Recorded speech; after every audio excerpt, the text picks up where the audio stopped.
the fact that you have to make so many decisions. There's so much pressure, like, thinking about how am I going to pay the salaries of my staff next month?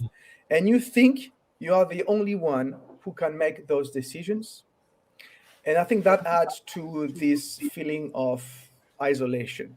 Yes. You don't necessarily realize, and I see that with my clients, you don't necessarily realize that you're not the only one. So entrepreneurs, you're not alone, because a lot of people, most entrepreneurs, they are like you. They have the same issues. But what you need to be able to find out is you need to get out, of your cocoon, of your company, and reach out to people outside. Yes. So I guess this, Laurent, this opens up to the sort of bold statement you got next to you: Yeah. stop being the bottleneck in your business. Yes. It's actually a good transition. Yes, it's I suppose it's hard for entrepreneurs, isn't it, that they built this business up, they know it inside out, and some point it's time to let go, isn't it, and trust others. And you can get so wrapped up in it all, but it's just, I suppose, using the people around you to get you sort of on your path or to your end goal, isn't it? Yeah, that's your role must evolve as the company scales up. That's Yeah. clearly one of the biggest bottleneck symptoms that you would find out. For instance, you recruit a leadership team, but then you don't empower them with any decision making. So you end up making all the decisions by yourself, and you're wondering what the leadership team is doing. And so you end up very frustrated. Yeah, or you make a bad decision, but because Yep. you don't have a leadership team who have any authority, you blame the leadership team, which is actually only ever going to cause angst, because those leadership teams say, well, if you'd let me do it, then I could have done it. You brought me in to be an expert, let me be an expert. Exactly. It's funny. So listening to Jeff Bezos talking, and he said he spent every single penny he had on good people, bringing in good people and allowed them to do their work, which is, you can't be an expert in everything. You can be a jack of all trades, but you can't be, you need experts around you in order to grow. I mean, there's obviously so much help and support out there, but when you're going into business, you've got an idea, off you go. You have no idea on how to run, if it takes off, how to run any kind of large organization, let alone directors, teams, boards. I mean, Yeah. it's massive, isn't it, Lauren? It is. It is. It's the biggest adventure, and that's why I think. I have a podcast. I've interviewed like more than 100 entrepreneurs on the podcast, and also with all the people that I've been talking to. I really believe that entrepreneurship is a calling. It's like it's in you. You have it or you don't. There is no alternative. Like if you ask yourself the question, "Am I an entrepreneur?" Chances are you're not, because you're already asking yourself the question.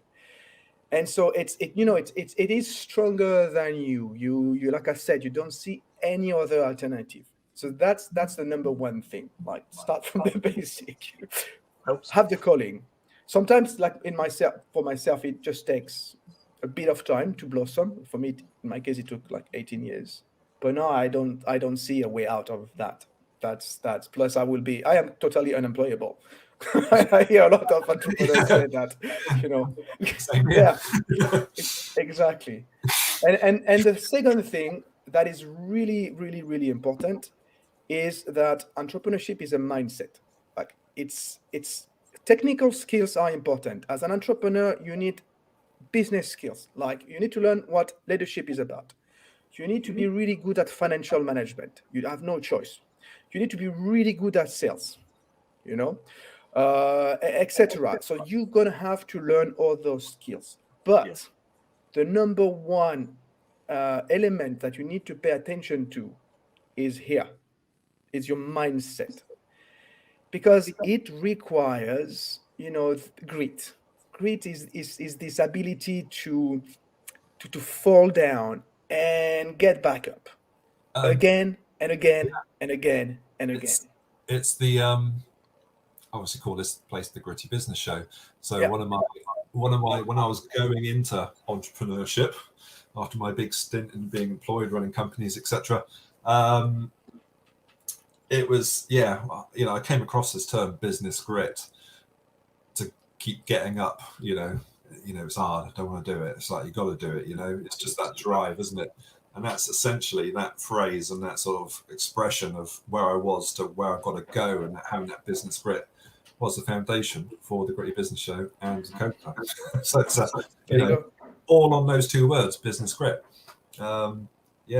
It's, I know I can relate to that, But that's why it's important to talk to other people in the same position as you, so you can realise it helps you to make a thing. You're not the only person who's falling over. Everyone is. You're not the only person who's financially struggling or doing well. Everybody is.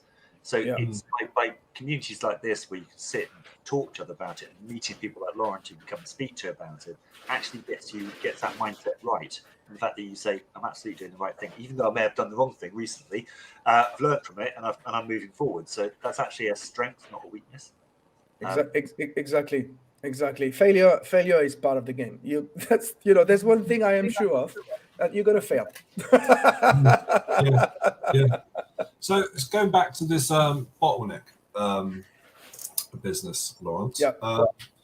If I had to ask you now, your 3 top tips for not becoming the bottleneck in your business, or Number 1, I'm sure you've heard that before, and maybe you think it's like but you need to find your why. Clarity of direction is one of the biggest bottleneck. So the opposite of lacking clarity of direction is to have clarity of direction. And to be able to do that, you need to understand your purpose. Why did you create the company in the first place? It is so important. It's actually impact or purpose is actually a word that I keep on hearing entrepreneurs. It comes back over and again in all the conversations that I have with them. If you're not sure how to find your why, it's a very simple exercise you can do. Think about when you had the idea of your company. What is the story that brought you with this idea? What did you see in the market? Yes. Everybody has a great story, and this when you have the story, you become passionate about it.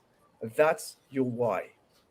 When you don't know which direction to take, left, right, or go back to that, because that will make everything else very, very clear. So that's my number 1 tip. My number 2 tip, we have already talked about it. So learn to let go, especially as the business grows.